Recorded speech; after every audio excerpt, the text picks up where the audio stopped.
हम में से बहुत से लोग जब छोटे थे तब हमें बताया गया था कि हमारे सोलर सिस्टम में 9 प्लैनेट्स हैं, लेकिन आज ऐसा नहीं है। प्लूटो, जिसे साल 1930 में डिस्कवर किया गया था, वो कभी 9th प्लैनेट हुआ करता था, लेकिन साल 2006 में प्लूटो से 9th प्लैनेट का खिताब छीनकर उसे ड्वार्फ प्लैनेट घोषित कर दिया गया। प्लूटो का साइज इतना छोटा है कि वो सोलर सिस्टम के दूसरे प्लैनेट्स के कंपैरिजन में एक बच्चा लगता है। प्लूटो की डिस्कवरी भी बेहद इंटरेस्टिंग है।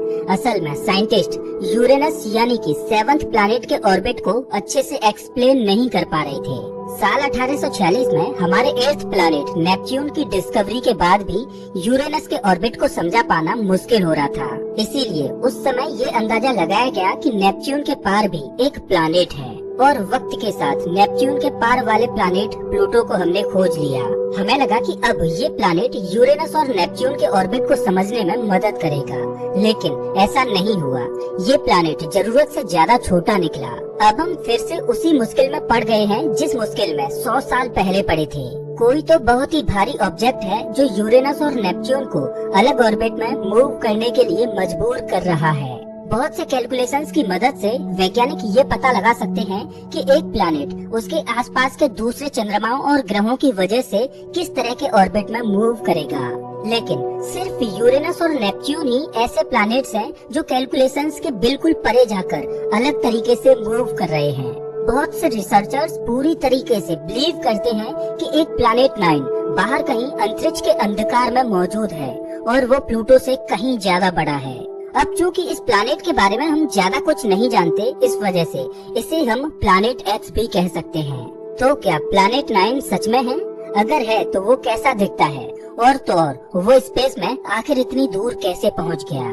जानने के लिए वीडियो को अंत तक देखते रहिए। नमस्कार दोस्तों, मैं हूं श्याम तोमर। स्वागत करता हूं आपका इस वीडियो में। सबसे पहला सवाल तो ये आता है कि हमें पता कैसे चला कि प्लैनेट 9 जैसी चीज भी एग्जिस्ट कर रही है।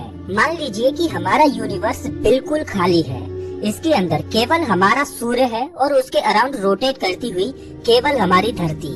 इस केस में न्यूटन की लॉ ऑफ ग्रेविटी और पृथ्वी और सूर्य के मास से हमें परफेक्टली ये पता चल जाएगा कि धरती कौन से ऑर्बिट में मूव करेगी। अब मान लीजिए कि इस सिस्टम में 2 और प्लैनेट्स जुपिटर और मार्स हैं जो अभी तक डिस्कवर नहीं हो पाए हैं। तो अब पृथ्वी का जो ऑर्बिट होगा वो थोड़ा सा अलग हो जाएगा और कैलकुलेशंस में फिट नहीं बैठेगा। न्यूटन की फिजिक्स क्लियरली बताएगी कि कुछ तो गड़बड़ है और किसी और तरह की ग्रेविटी ऑर्बिट को प्रभावित कर रही है। इस तरह से अगर हमने अभी तक मार्स और जुपिटर को डिस्कवर नहीं भी किया है, तब भी हम ये बता पाएंगे कि बाहर कुछ न कुछ तो मौजूद है। हर प्लैनेट का एक मास होता है और उसके साथ होती है उसकी ग्रेविटी। ग्रेविटी की रेंज इनफाइनाइट होती है, इसीलिए जो प्लैनेट्स अभी तक डिस्कवर नहीं हुए उनकी ग्रेविटी पृथ्वी के ऑर्बिट को डायरेक्टली प्रभावित करेगी और हमें बता देगी कि कुछ तो डिस्कवरी होना अभी बाकी है। सिर्फ इतना ही नहीं, अगर हम पृथ्वी के ऑर्बिट को सही तरीके से माप पाएं, तो हमें उसके ऑर्बिट के वो लोकेशंस भी मिल जाएंगे जहां सही तरीके से चीजें नहीं हो रही हैं। मतलब हमें ये पता चल जाएगा कि इन हाइपोथेटिकल प्लैनेट्स की लोकेशन और मास क्या है। उस स्टेज में हम अपने टेलीस्कोप को उनकी डायरेक्शन में पॉइंट करके मार्स और जुपिटर को डिस्कवर कर पाएंगे। लेकिन उनकी डिस्कवरी के बाद भी पृथ्वी के ऑर्बिट की मूवमेंट को एक्सप्लेन नहीं किया जा सकेगा। तब हम अपनी थ्योरी को और बड़ा करेंगे और कहेंगे कि नहीं, जुपिटर के बाद भी इस यूनिवर्स में प्लैनेट्स हैं जिनकी डिस्कवरी होना अभी बाकी है। कुछ इसी तरह से प्लैनेट डिस्कवरी का साइंस काम करता है और इसी तरह से हमारे सोलर सिस्टम में भी प्लैनेट्स डिस्कवर हुए थे। मरकरी, वीनस, मार्स, जुपिटर और सैटर्न को बहुत पहले ही डिस्कवर कर लिया गया था, क्योंकि उन्हें आकाश में देखा जा सकता था। लेकिन यूरेनस को 18वीं सदी में डिस्कवर किया गया, क्योंकि आंखों से उससे ऊपर नहीं देखा जा सकता था। उसकी डिस्कवरी के बाद थियोरेटिकल फिजिक्स और टेलीस्कोप में टेक्नोलॉजी बहुत आगे बढ़ गई और वैज्ञानिकों को पता चल गया कि यूरेनस के ऑर्बिट में कुछ तो गड़बड़ है और कोई बाहरी चीज उसे अफेक्ट कर रही है। इस तरह से नेपच्यून ऐसा पहला प्लैनेट बन गया जिसे केवल मैथमेटिकल कैलकुलेशंस के आधार पर डिस्कवर किया गया। सिर्फ इतना ही नहीं, नेपच्यून को अच्छे से ऑब्जर्व करने से पहले ही वैज्ञानिकों ने उसके साइज और लोकेशन के बारे में बता दिया था। इसी वजह से साल 1846 में नेपच्यून की डिस्कवरी हो पाई। लेकिन इसके बाद भी यूरेनस और नेपच्यून के ऑर्बिट को एक्सप्लेन नहीं किया जा सका। उसके बाद प्लूटो डिस्कवर हुआ और फिर बदकिस्मती से हमें पता चला कि ये तो बहुत छोटा प्लैनेट है और इसकी वजह से ऑर्बिट्स पर ज्यादा असर नहीं हो रहा। तभी से इस हाइपोथेटिकल प्लैनेट एक्स यानी प्लैनेट 9 की खोज शुरू है। लेकिन ऐसा भी तो हो सकता है कि प्लैनेट 9 जैसी कोई चीज एग्जिस्ट ही नहीं करती हो, और शायद हमने जो प्लैनेट्स को ढूंढने का मैथमेटिकल मॉडल बनाया है उसमें ही कुछ प्रॉब्लम्स हों। लेकिन ऐसा होने के भी चांसेस बहुत कम हैं, क्योंकि हमारी ऑर्बिटल मैकेनिक्स को समझने की टेक्नोलॉजी बहुत ही एडवांस है और सोलर सिस्टम में हमारे प्लैनेट्स के मूवमेंट को हम बहुत अच्छे से समझते हैं। कुछ हार्वर्ड के एस्ट्रोनॉमर्स ने सजेस्ट किया कि हो सकता है कि शायद एक बेहद ही छोटा ब्लैक होल हो जिसका मास नेपच्यून जितना है, उसकी वजह से ऑर्बिट में ये एनोमलीज देखी जा रही हैं। लेकिन ये भी पॉसिबल नहीं है, क्योंकि इतने छोटे ब्लैक होल का मास हॉकिंग रेडिएशन की वजह से कब का खत्म हो चुका होता।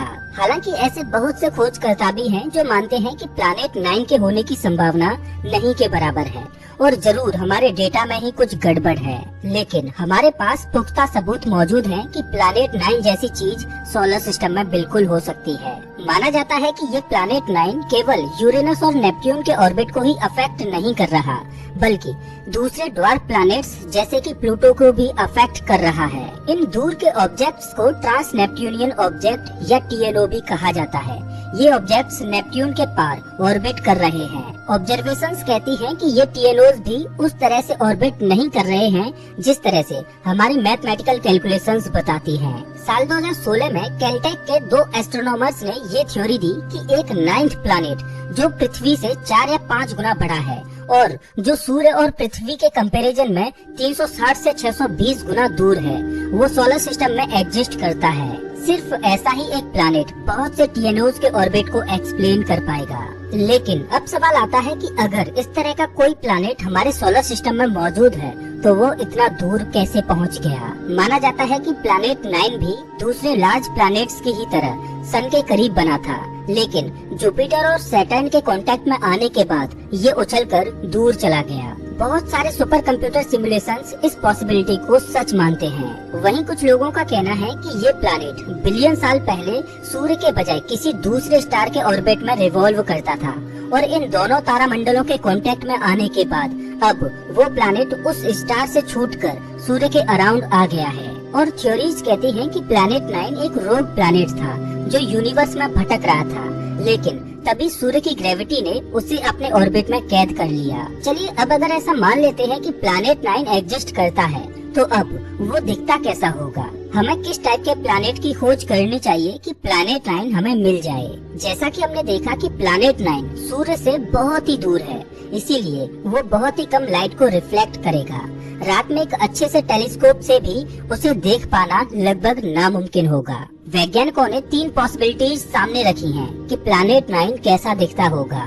सबसे पहला तो ये कि ये एक रॉकी प्लैनेट हो सकता है, बिल्कुल पृथ्वी के जैसा, बस फर्क इतना होगा कि वो पृथ्वी से 10 गुना ज्यादा बड़ा होगा। एक्सोप्लैनेट का डेटा हमें कहता है कि रॉकी सुपर अर्थ हमारी गैलेक्सी में बहुत ही कॉमन है और एक ऐसा ही प्लैनेट हमारे सोलर सिस्टम में भी होना चाहिए था। शायद हो सकता है कि ये प्लैनेट 9 वही मिसिंग प्लैनेट हो। अगर ऐसा होगा तो वो बेहद ही काला होगा। एंशिएंट लावा इस प्लैनेट पर सूख गया होगा और पूरे प्लैनेट को ढक दिया होगा। लेकिन इस थ्योरी में प्रॉब्लम ये है कि ज्यादातर सभी सुपर अर्थ अपने स्टार के पास ही पाए जाते हैं, तो प्लैनेट 9 जैसा रॉकी प्लैनेट इतना दूर कैसे पहुंच गया, हमें ये एक्सप्लेन करना होगा। दूसरी पॉसिबिलिटी ये है कि प्लैनेट 9 आउटर सोलर सिस्टम में मौजूद बर्फ से बना हो। अगर ये प्लैनेट सच में बर्फ से बना होगा तो एक संभावना ये भी होगी कि इस बड़े प्लैनेट के अंदरूनी सतह पर एक ओशियन हो और जहाँ लाइफ फॉर्म एग्जिस्ट करती हो। बिल्कुल कुछ ऐसा ही जुपिटर के एक मून यूरोपा के साथ भी देखा गया है। आखिरी संभावना ये है कि ये एक गैस जाइंट प्लैनेट है, बिल्कुल जुपिटर, सैटर्न, यूरेनस और नेपट्यून की तरह। ये बिल्कुल एक मिनी नेपट्यून की तरह हो सकता है, जिसका कोर रॉक का बना है और जिसका एटमॉस्फेयर बेहद ही मोटा है। इसका एटमॉस्फेयर बेहद ही ट्रांसपेरेंट होगा, जिस वजह से ये बेहद ही कम लाइट रिफ्लेक्ट करता है। इसमें कोई शक नहीं है कि इस तरह का प्लैनेट बेहद ही ठंडा होगा और इतने कम टेम्परेचर में जितने भी हैवी मॉलिक्यूल्स हैं वो सभी सरफेस पर आ जाएंगे। केवल लाइटर मॉलिक्यूल्स जैसे कि हाइड्रोजन और हीलियम ही वायुमंडल में होंगे। अगर प्लैनेट 9 एग्जिस्ट करता है तो वो इन्हीं 3 टाइप के प्लैनेट्स में से किसी एक की कैटेगरी में आएगा। लेकिन पहले हमें ये प्लैनेट मिल तो जाए। तो इस हाइपोथेटिकल प्लैनेट की सभी थ्योरी अभी तक केवल थ्योरी ही हैं। तो दोस्तों इस वीडियो में बस इतना ही। वैसे आप हमारा ये वीडियो कौन से शहर से देख रहे हो हमें कमेंट करके जरूर बताएं। अगर आपको ये वीडियो अच्छा लगा हो तो इसे लाइक करें और ऐसे ही वीडियो के लिए चैनल को सब्सक्राइब करें, साथ ही बेल आइकन दबाएं।